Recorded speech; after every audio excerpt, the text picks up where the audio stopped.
నమస్కారం. మీ కదంబమాలిక ఛానల్కి స్వాగతం.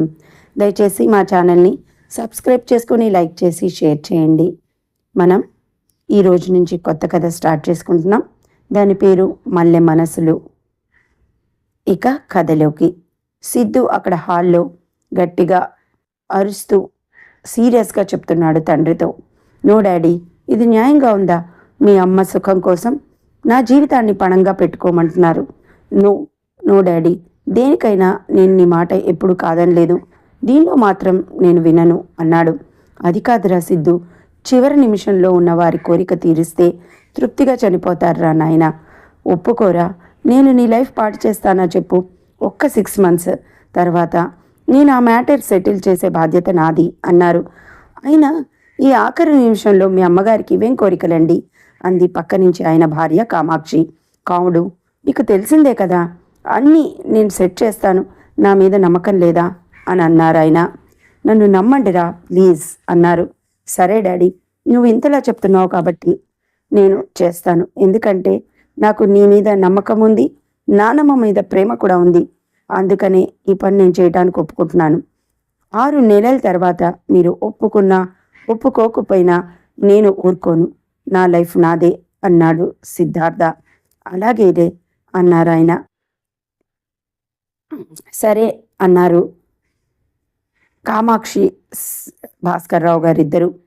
అక్కడ దూరంలో ఒక సోఫాలో కూర్చొని ఈ జరిగేదంతా చూస్తూ కూర్చుంది వాళ్ళ అమ్మాయి సింధూర. అందరూ హాస్పిటల్కి వచ్చారు మొన్నాడు. సీతమ్మ గారు సిద్ధుని దగ్గరికి పిలిచారు. సిద్ధు వెళ్ళాడు. చెప్పు నానమ్మ అన్నాడు. ముడతలు పడి వడిలిపోయిన ఆవిడ ముసలి చేతిని పట్టుకుని తన ఒక్కగానొక్క మనవరాలు కూతురు చంద్రిక చెయ్యి సిద్ధు చేతిలో పెట్టింది. చూడు సిద్ధు, చందు చాలా మంచిది, తనకెవ్వరూ లేరు, ఒక్క నేను తప్ప. నాకు తెలుసు, ఈరోజు నేను నీకు అప్పచెప్తున్నా నీ బాధ్యత. ఈరోజో రేపో నా ప్రాణం అయిపోతుంది. చూడు, జీవితంలో చందుని ఎప్పుడు వదలకు నాయనా. పాపం ఎప్పుడు ఎవ్వరిని ఏది నోరు తెరిచి అడగదు. నీకు ఎలా కావాలో అలా చెప్పి నేర్చుకుంటుంది అంది. అలాగే నానమ్మ, ఇప్పుడు ఎందుకు ఇవన్నీ? నువ్వు బాగా ఇంటికి రా, అప్పుడు నువ్వే మా పెళ్లి చేద్దు గాని, సరేనా అన్నాడు. ఆవిడ నవ్వి, ఇక ఇటు నుంచి ఇటేరా తండ్రి. చందు, బావని ఎప్పుడు వదలకమ్మా, వాడు చెప్పినట్లు విను అంది. చంద్రిక అమ్మమ్మ అని ఆవిడ్ని కౌగిలించుకొని ఏడ్చేసింది. ఆవిడ కొడుకు వైపు చూసింది. భాస్కర్రావు గారు దగ్గరకు వచ్చారు. ఆయన కళ్ళల్లో కూడా నీళ్లున్నాయి. భాస్కరం, అయిపోయిందిరా, నేను మీ నాన్నగారి దగ్గరికి వెళ్ళిపోతున్నాను, పిల్లలు జాగ్రత్త అంది. అలాగే అమ్మా అన్నారాయన ఏడుస్తూ. భాస్కరం, నేను అడిగింది అంది ఆవిడ ఆయన్ని చూస్తూ. ఆయన కళ్ళు తుడుచుకొని జేబులోంచి ఒక చిన్న బాక్స్ తీసి దానిలోంచి 2 సూత్రాలున్న పసుపు తాడు తీసి ఇచ్చారు. సిద్ధు చేతికిచ్చారు. సిద్ధు తీసుకొని ఆవిడ్ని ఒకసారి చూసి చందు మెళ్ళో కట్టాడు. సిద్ధు, చందు, మీరిద్దరూ జాగ్రత్తగా ఉండండి. సిద్ధు, చందు నీది, జాగ్రత్త. అంతే, అదే ఆవిడ ఆఖరి మాట. అమ్మమ్మ అని పెద్దగా ఆవిడ మీద పడి ఏడ్చింది చంద్రిక. అందరూ బాధలో మునిగిపోయారు. పెద్దావిడంటే అందరికీ ఇష్టం, గౌరవం కూడాను. ఆవిడ కార్యక్రమాలన్నీ అయిపోయినాయి. పల్లెటూరులో ఉన్న పెద్ద పెంకుటిల్లు, కొంచెం స్థలం ఆవిడ చంద్రిక పేరు మీద రాసింది. అప్పటిదాకా అమ్మమ్మతోనే ఉన్న చంద్రిక హఠాత్తుగా ఒంటరైపోయింది. వాళ్ళతో పాటు కారులో ఇంటికొచ్చింది. చంద్రిక రావడం అదే మొదటిసారి ఆ ఇంటికి. ఇంద్రభవనంలా ఉన్న తన మేనమామ ఇంటిని చూసి నోరెళ్లబెట్టింది. రామ్మ లోపలికి అన్న భాస్కర్రావు గారి మాటకి ఆయన్ని చూసి లోపలికి వచ్చింది. మెట్ల దగ్గర ఉన్న ఒక గది ఆమెకి చూపించారు. తన బ్యాగ్ దానిలో పెట్టుకుంది. దానికే అటాచ్డ్ బాత్రూమ్ ఉంది. దానిలో సింగిల్ బెడ్, ఒక టేబుల్, ఒక చైరు ఉన్నాయి. గోడకు ఒక కబోర్డ్ ఉంది. ఒక మనిషి హ్యాపీగా దానిలో ఉండొచ్చు. అది గెస్ట్ రూము. పైన పెద్ద పెద్ద బెడ్రూమ్స్ ఉన్నాయి. వాటి నిండా రకరకాల అధునాతనమైన వస్తు సామాగ్రి ఉన్నాయి. ఇది హాల్లో మెట్ల కింద గది. హాల్లో ఒక పక్క పెద్ద పెద్ద సోఫా సెట్లు, హాల్ మధ్యలో చిన్న ఫౌంటైను, ఇంకో పక్క సీతారామ లక్ష్మణ ఆంజనేయ స్వామి వారి పాలరాతి విగ్రహాలు, అచ్చు సినిమా సెట్టింగ్లా ఉంది ఆ ఇల్లు. చంద్రిక వాటిని ఆశ్చర్యంగా చూస్తోంది. ఇంకా వంటిల్లు అయితే ఫుల్ ఫర్నిష్డ్, మోడ్రన్గా ఉంది. అన్నీ చాలా సోఫిస్టికేటెడ్గా అమర్చబడి ఉన్నాయి. రాత్రి భోజనాలైనాక భాస్కర్ రావు గారు చంద్రిక దగ్గరికి వచ్చారు. చందు ఆయన్ని చూసి లేచి నుంచింది. పర్వాలేదమ్మా, కూర్చో అన్నారాయన. చంద్రిక కూర్చుంది. కామాక్షి కూడా వచ్చింది. ఆయన బామ్మ కోరిక గురించి, సిద్ధు మాటల గురించి అన్నీ ఏదీ దాచకుండా వివరంగా చెప్పారు. చందు ఆశ్చర్యంగా చూస్తోంది. కామాక్షి అంది, చూడు, నువ్వు ఏదో మా ఆయన చెల్లెలు కూతురువని, చనిపోయే పెద్ద ఆవిడ మాట తీసి పారేయలేక ఒప్పుకున్నాం. నువ్వు ఇక్కడ నీ ఇష్టం వచ్చినంత కాలం ఉండొచ్చు, అంతేకాని మా ఇంటి వ్యవహారాల్లో వేలు పెట్టకూడదు. చూడు, నువ్వు ఇక్కడ ఒక ఎంప్లాయీ లాగానే ఉండాలి, అర్థమైందా అంది. అలాగేనని తలూపింది చందు. చూడు, నీకు నా కొడుకు మీద ఎలాంటి అధికారం లేదు. వాడి లైఫ్ వేరు, వాడి హైఫై జీవితం వేరు. సరే అని తలూపింది చంద్రిక ఆ మాటకు కూడా. ఈలోగా సిద్ధు కిందకి వచ్చాడు. ఆ మాటలు విని వెనక నుంచి, యా, ఇట్స్ కరెక్ట్ అమ్మా అన్నాడు కామాక్షిని చూస్తూ. నాకు నీ మీద ఏమి ఇంట్రెస్ట్ లేదు అన్నాడు చందు వైపు మళ్ళీ తిరిగి. నా లైఫ్ స్టైల్ వేరు, సో ప్లీజ్ అండర్స్టాండ్, ఓకేనా, లీవ్ ఇట్ అని వెళ్ళిపోయాడు. అందరూ వాళ్ళు చెప్పదలుచుకున్నవన్నీ అప్పచెప్పినట్లు చెప్పి వెళ్ళిపోయారు. అంటే నేను ఇక్కడ పరిచయం ఉన్న అపరిచితురాలన్నమాట. నేను ఈ ఇంట్లో ఏ హోదాలో ఉండాలి? ఎంప్లాయ్ లాగానా, నౌకర్ లాగానా, కోడల్లాగానా, సిద్ధు భార్యగానా? అమ్మమ్మ, నన్ను పెద్ద ఇరకాటంలోనే పెట్టి వెళ్ళిపోయావు అని తన మెడలో ఉన్న మంగళసూత్రాలు చేతిలో తీసుకొని, అమ్మా సర్వమంగళ, నిన్ను ఒక తాడు బంగారు ఆభరణంలాగానే చూస్తున్నారు, కానీ నువ్వు పరదేవత స్వరూపమని వారు ఆలోచించటం లేదు. ఏది ఏమైనా వాళ్ళు నీకు విలువ ఇచ్చినా ఇవ్వకపోయినా నేను నీకు పూర్తిగా విలువిస్తాను తల్లి.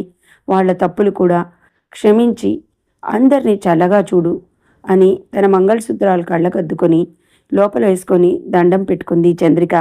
చంద్రిక న్యూ లైఫ్ అక్కడ స్టార్ట్ అయింది. చంద్రిక వచ్చి అప్పటికే ఒక వారం రోజులు పూర్తయింది. తనకి తోచిన పని హెల్ప్ చేస్తోంది.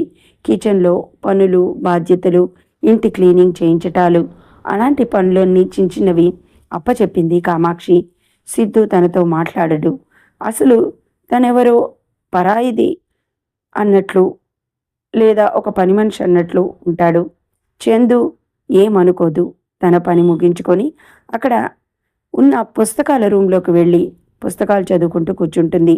సిద్ధుకి కాఫీ ఇవ్వడం, చిన్న చిన్న పనులకి అన్నీ అందుకోవడం తప్ప తనకి వేరే పని ఉండదు. తన రూమ్లోకి వెళ్ళిపోతే ఇంకా తనని ఎవరు పలకరించే వాళ్ళు కూడా ఆ ఇంట్లో లేరు.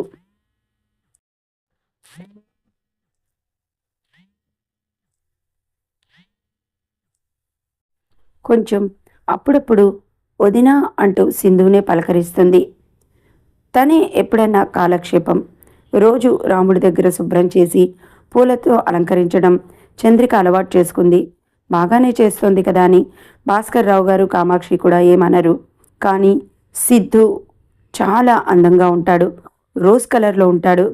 చంద్రిక దొంగచాటుగా అప్పుడప్పుడు అతను లాన్లో ఉన్నప్పుడు, హాల్లో కూర్చున్నప్పుడు చూస్తూ ఉంటుంది. ఇవేమీ సిద్ధు గమనించడు. అసలు అతనికి ఇవన్నీ పట్టవు. సిద్ధుది హైఫై లైఫ్. తన కాంటాక్ట్స్ తనవి. తను వాడే వస్తువులు కూడా చాలా హైఫైగా ఉంటాయి. తన మాట కూడా లగ్జరియస్గా ఉంటుంది. చందు అనుకునేది, అసలు తనలాంటిది ఏం నచ్చుతుంది ఈ అబ్బాయికి అని. కానీ చంద్రిక కూడా చందమామలానే అందంగా ఉంటుంది. తను కలరే, కానీ సిద్ధు అంత కాదు. సిద్ధు అంత కలర్ కాదు, మంచి ఫిగర్. అందులోనూ తను కాటన్ శారీస్ ఎక్కువగా కట్టడంలో సన్నగా, పొడుగ్గా, అచ్చు బాపు బొమ్మలాగా ఉంటుంది.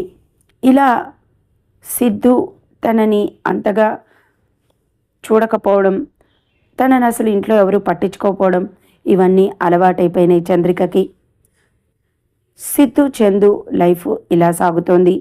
సింధు అదే ఫ్యామిలీలో పుట్టినా అలా ఉండదు. పాపం అందరితో కలిసిమెలిసి ఉంటుంది. తల్లి ఎందుకే అవసరం ఉన్నా లేకున్నా అందరినీ అలా పూసుకొని రాసుకొని పలకరిస్తావు అంటే, అమ్మా నాకు అలా ఉండడమే ఇష్టం. చూడు, నీతోనే ఉంటే నీ సర్కిల్ వాళ్లే పలకరిస్తారు. నీతో అక్కడే నేను స్ట్రక్ అయిపోవాల్సి వస్తుంది. నాకు అలా నచ్చదు. నాకు అందరూ కావాలి, అన్నీ కావాలి అంది. వెల్ అని క్లాప్స్ కొట్టాడు సిద్ధు. నవ్వింది సింధూర.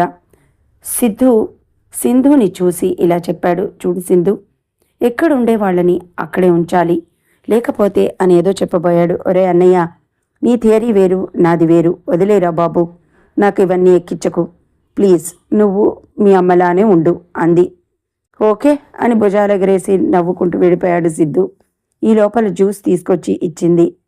సిద్ధు అందుకొని, చూడు నిన్న షుగర్ తక్కువైంది, 1 స్పూన్ ఎక్కువై అన్నాడు. అలాగేనండి అంది చంద్రిక తలొంచుకొని.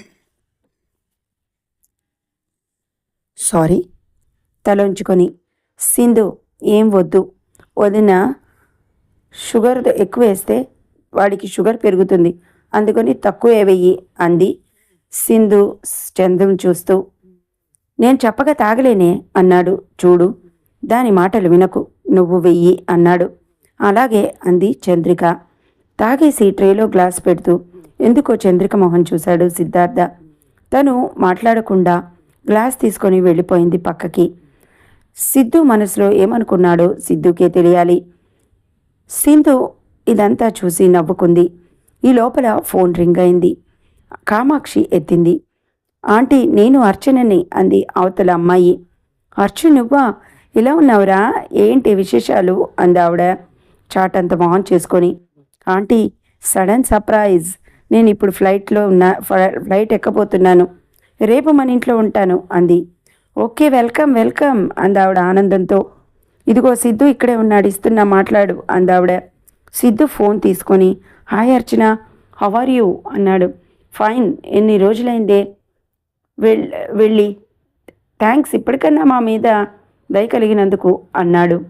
లేదు సిద్ధు, నాకు మాత్రం ఉండదా మీ దగ్గరికి రావాలని.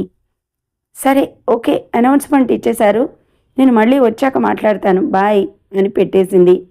వెయిటింగ్ ఫర్ యూ అన్నాడు ఇక్కడి నుంచి సిద్ధు.